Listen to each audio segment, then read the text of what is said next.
안녕하세요. 대한민국의 알찬 방산 소식을 빠르고 정확하게 전달해드리는 국방탐구생활입니다. 좋아요, 구독, 알림 설정 후원 진심으로 감사드립니다. 한국 KF-21 전투기에 대한 외신들의 찬사가 이어지며 한국 방위산업에 대한 세계의 관심이 높아지고 있습니다. 영국 파이낸셜 타임즈는 한국 최대 방산기업인 하나에어로스페이스가 정부와 협력해 전투기 엔진 개발에 착수했다고 보도하며 이를 통해 한국 방산업의 밸류체인을 강화하고 자주 국방 역량을 높이기 위한 중요한 행보라고 평가했습니다.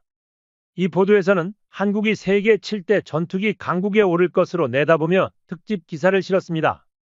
미국 국제방산무기동향연구소는 한국이 사거리 1500km 이상 발사가 가능한 미사일 탑재용 고속 추진관 기술을 개발하고 다수의 적 전투기를 상대할 수 있는 멀티 시스템과 다기능 편대 비행 통합 체계 K-링크 같은 첨단 기술을 확보하며 6세대급 전투기로의 진화 가능성을 열었다고 평가했습니다. 또한 한국이 세계에서 네 번째로 5세대 스텔스 전투기를 보유한 국가로 자리 잡을 것이라는 전망도 내놓았습니다. CNN 역시 KF-21 전투기를 최고의 수출 동력 및 일자리 창출 효과를 기대할 수 있는 52억 달러 규모의 프로그램으로 평가하며 한국산 초음속 전투기가 한국 경제와 안보를 도약시킬 계기가 될 것이라고 보도했습니다.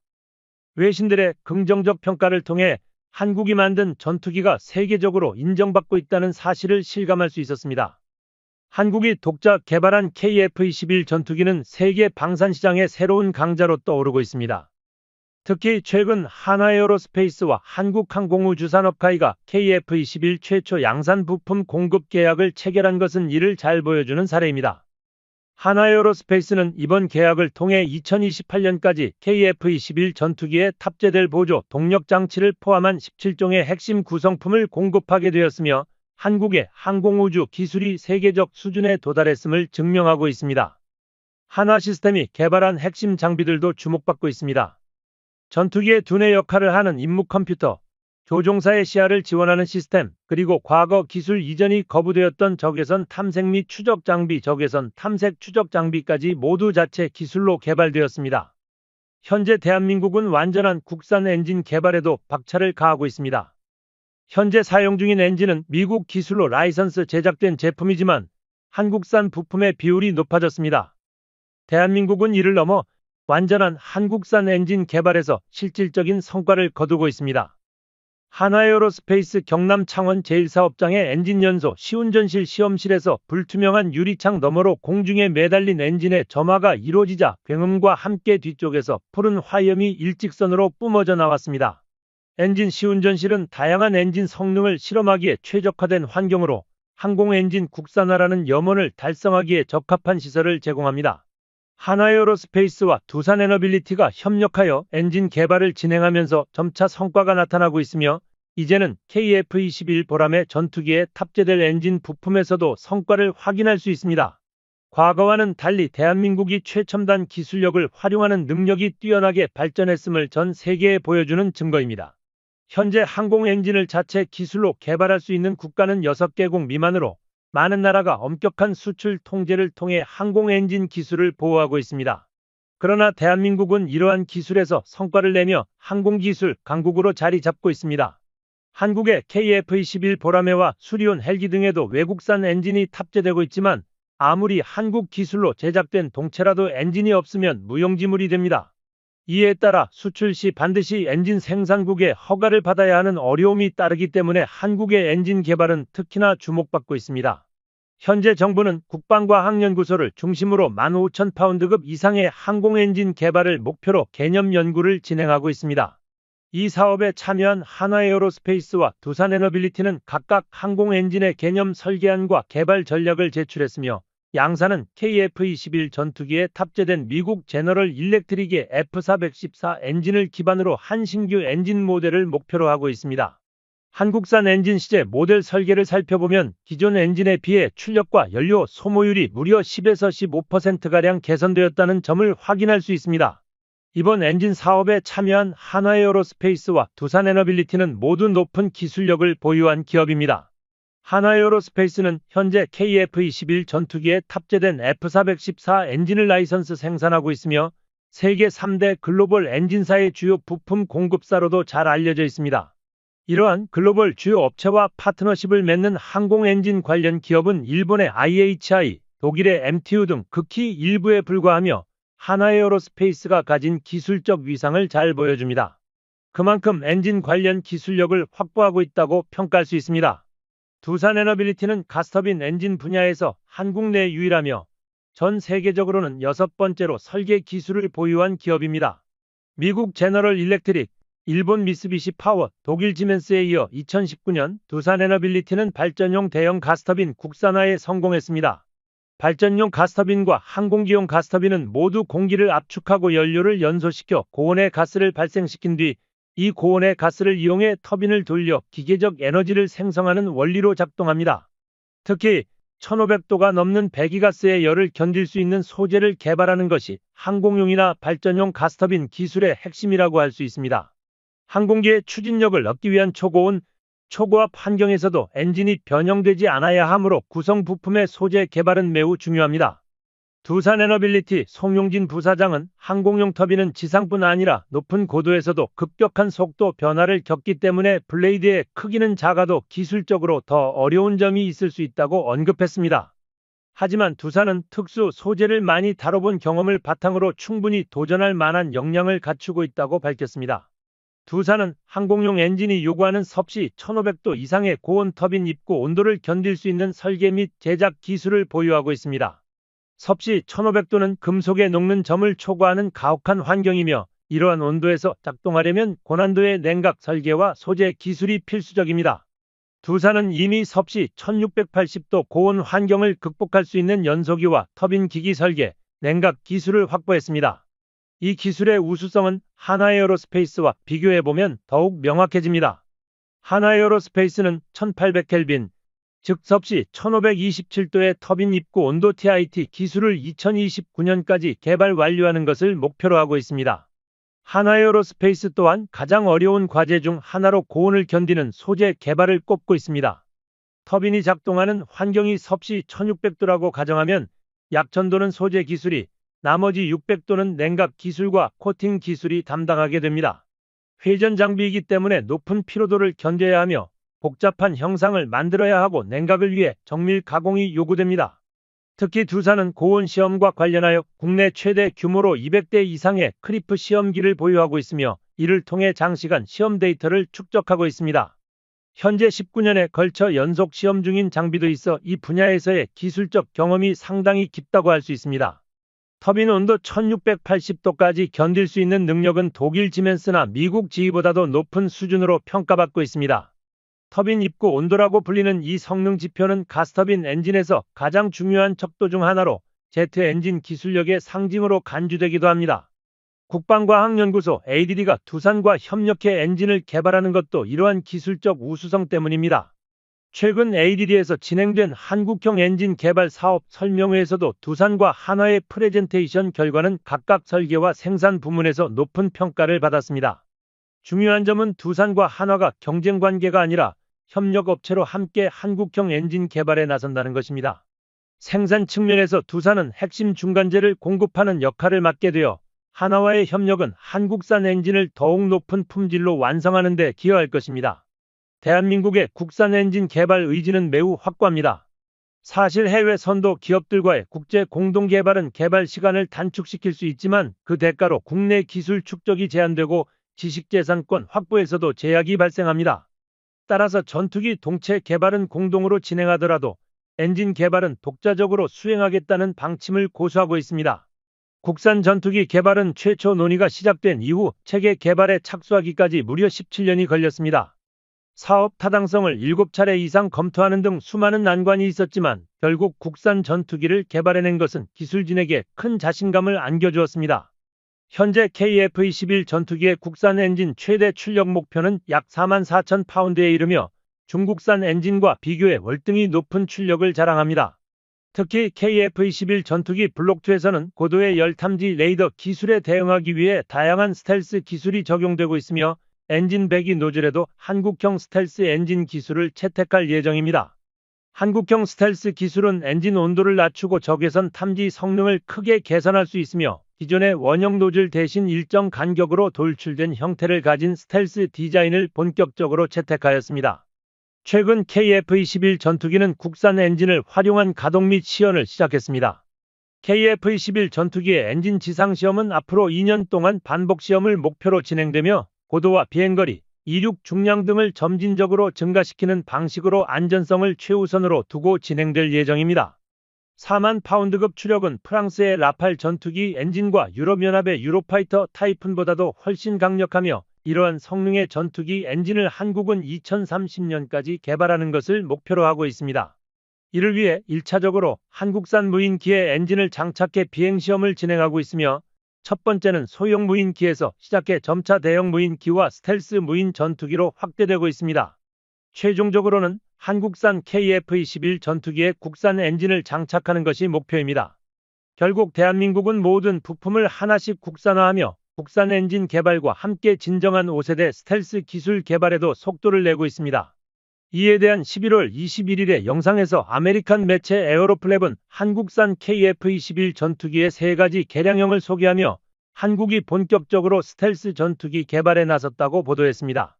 물론 아직 몇 가지 과제가 남아있으나 현재 대한민국의 개발 속도는 이례적으로 빨라 여러 외신이 특집 보도를 내놓고 있습니다. 미국과 유럽 등 전투기 선진국들의 사례를 보면 신형 전투기 개발 착수에서 전력화까지 평균 15년 이상이 걸리지만 한국의 개발 계획은 약 10년 안팎으로 설정되었습니다. 처음에는 많은 국가들이 이 계획이 비현실적이라고 평가했지만 한국은 놀라운 성공을 이루며 개발 일정에 맞춰 목표를 달성하고 있습니다. 만약 계획대로 성공한다면 한국은 기존 항공 선진국들보다 짧은 시간 안에 신형 전투기를 개발한 사례로 기록될 것입니다. 한국은 2021년 4월 시제 1호기를 출고한 이후 2022년 7월 첫 비행 성공, 초음속 돌파, A사 레이더 탑재, 공대공 무장 분리 발사 시험, 잠정 전투용 적합 판정, 고기동 고바등각 시험, 공중 급유 시험 등을 차례로 성공적으로 완료했습니다. 첫 단계적 개발이 완료되는 2026년까지 시험 비행은 약 2천여 회가 예정되어 있으며 현재까지 지상시험과 비행시험을 합쳐 약 1,400여 회를 진행하며 놀라운 발전 속도를 보여주고 있습니다. KF-21 사업 초기 해외 유수 전투기 개발 업체들은 KF-21 전투기 개발 일정이 지나치게 무리한 계획이라며 회의적인 평가를 내렸습니다. 그러나 지금까지 대한민국은 단 한 번의 일정 지연 없이 기술 개발을 순조롭게 진행해왔으며 이에 대해 많은 국가에서 한국의 기술력에 찬사를 보내고 있습니다. 대한민국의 기술진은 스텔스 성능과 국산 엔진이라는 두 가지 핵심 기술력을 중심으로 한 연구를 지속적으로 발전시키고 있습니다. 스텔스 기술과 국산 엔진은 한국산 스텔스 전투기 개발에 있어 필수적인 요소로 국내외에서 많은 관심을 받고 있습니다.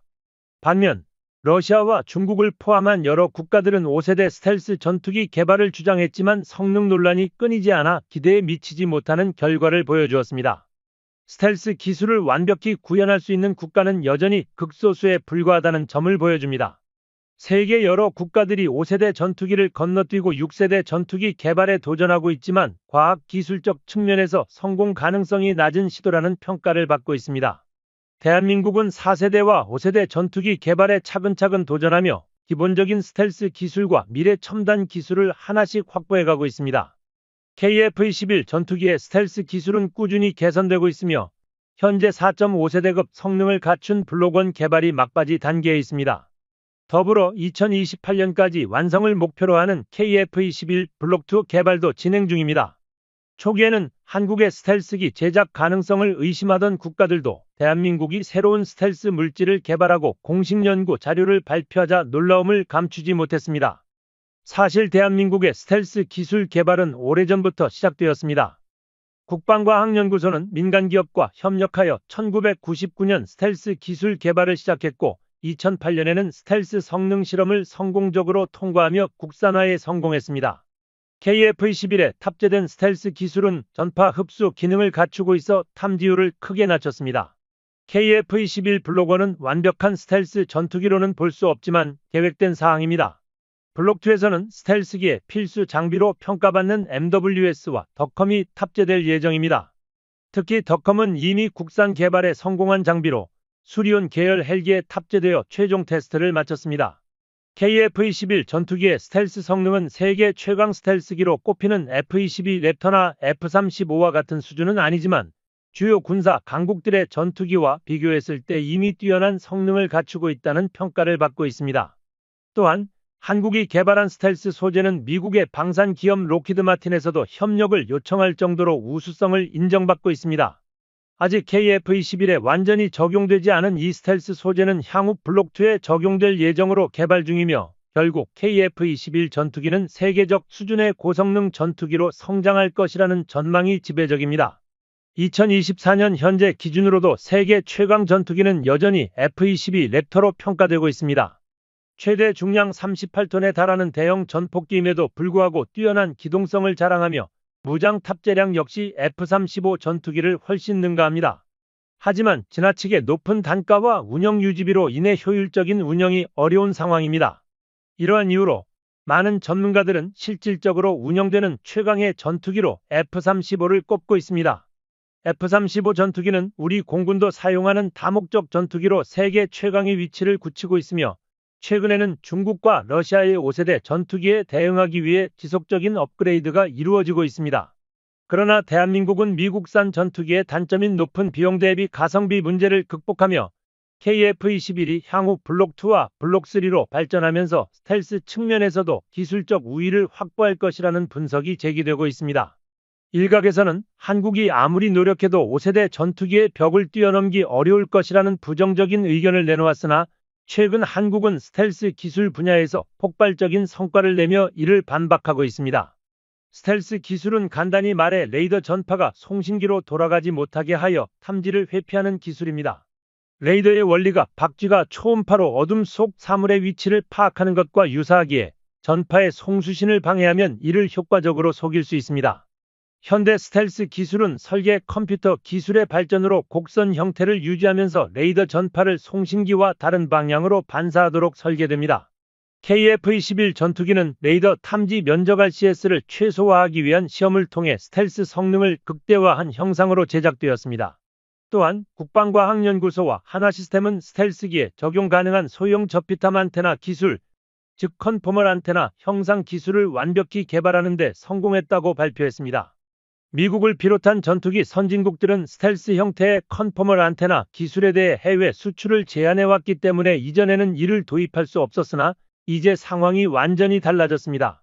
과거에는 미국에 의존해야 했던 어려움을 뒤로하고 대한민국 연구진이 독자적으로 개발에 성공하면서 세계 전투기 시장에 큰 반향을 일으키고 있습니다. 한국형 컨포멀 안테나는 전투기 등 기체 표면의 안테나를 밀착시키는 기술로 컨포멀 형상을 통해 적의 레이더파가 기체 표면에 부딪힌 후 반사되는 면적 RCS를 줄임으로써 스텔스 성능을 대폭 향상시킬 수 있습니다.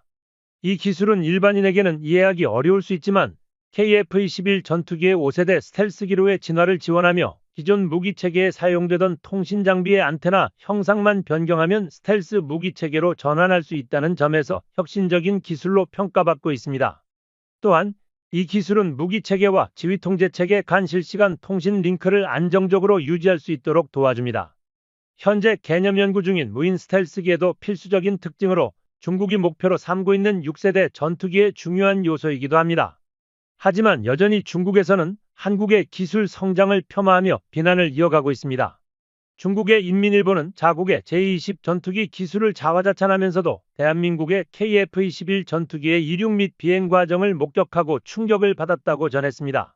이러한 한국의 꾸준한 기술 발전은 대한민국이 세계 군사 선진국들과의 격차를 급속히 줄이고 있음을 보여줍니다. 그러나 중국 인민일보와 일본의 극우 언론인 요미우리 신문은 대한민국이 미국산 전투기 기술을 도용했을 뿐이라며 한국의 독자적인 개발 성과를 부정하는 왜곡된 보도를 하고 있습니다. 명백히 사실이 아닙니다. 일본은 한국의 일제강점기와 한국전쟁 시기를 고려하지 않은 채 대한민국의 전투기 개발 속도가 느리고 기술력이 낮다는 주장을 펼치고 있습니다. 그러나 대한민국은 단 20년 만에 KF-21 전투기의 초음속 비행을 성공시켰고 세계적으로 주목받는 전투기 성과를 이루어냈습니다. 또한 스텔스 항공기 설계와 RCS 감소 기술, 정밀 레이더 차단, 메타물질 시뮬레이션 기술 등을 갖추는 데 성공하며 첨단 방산 기술을 확보했습니다. 스텔스 형상 설계를 마친 후 국방과학연구소는 KF-21 전투기의 레이더 반사를 줄일 수 있는 컴팩트 레인지 시설을 구축하여 RCS 감소 기술을 실질적으로 적용할 수 있는 시스템 개발에도 성공했습니다.